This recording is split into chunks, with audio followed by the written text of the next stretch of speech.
আপোনালোকে কি চিন্তা কৰিছে? এতিয়ালৈ একো চিন্তা কৰিব পৰা নাই মহাৰাজ। সঁচাকৈ যদি নীলবৰ্ণৰ ঐশ্বৰিক শক্তি আছে তেনেহ'লে যুদ্ধ কৰিবলৈ গ'লে অমংগল হ'ব পাৰে, আৰু মই প্ৰজাৰ অমংগল হোৱাটো নিবিচাৰোঁ। আপোনালোকে বিচাৰিলে মই পদত্যাগ কৰিম। তেনেহ'লে কথাষাৰ আজ্ঞা কৰা হ'ব। মহাৰাজ, এই ৰাস্তাত আপোনাৰ বংশচক্ৰ অধিকাৰ, গতিকে আপুনি মন মেলিলে আমি এবাৰ যুঁজি চাব পাৰোঁ। এই কথা মইও একমত মহাৰাজ। এইটো এটা চিন্তনীয় বিষয় মহাৰাজ। ইতিমধ্যে আমাৰ সৈন্যসকল ভীতিগ্ৰস্ত হৈ পৰিছে আৰু ৰজা নীলৰ ভয়ত বহুতো সৈন্যই হাবি এৰি পলায়ন কৰিছে। সঁচা কথা ক'বলৈ গ'লে মোৰ ৰাজপাটলৈ মোৰ নাই।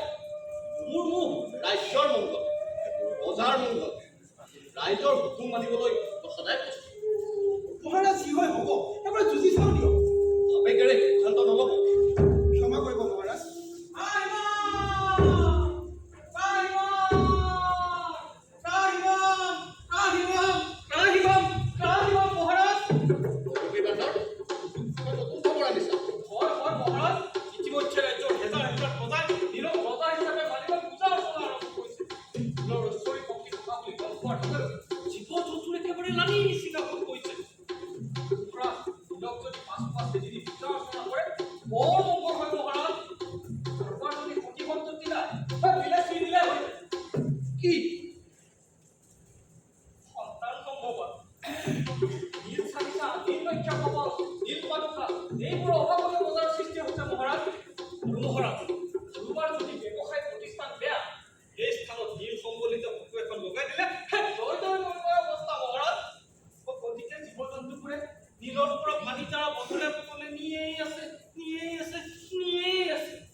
তেনেহ'লে মই পদত্যাগ কৰাই ভাল।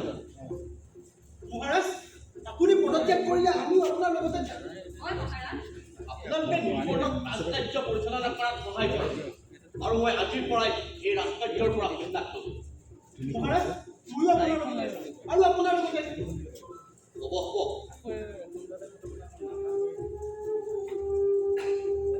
মহামন্ত্ৰী মৌৰী, সঁচাকৈ ৰাজ্যখনৰ অৱস্থা বৰ বেয়া। সময় থাকোঁতেই নীলবৰ্ণক কিবা এটা কৰিবলৈ হ'ল, আৰু আজিৰ পৰা আপোনালোকে সাৱধান থাকিব।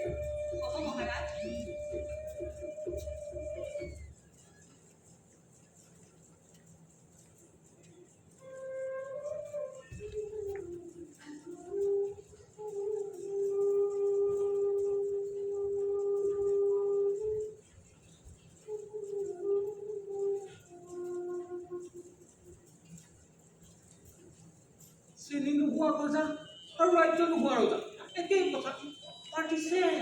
কুমদলি মুছদলি ভেপু, কুমদলি মুছদলি ভেপু, কুমদলি মুছদলি ভেপু, কুমদলি মুছদলি ভেপু, কুমদলি মুছদলি ভেপু।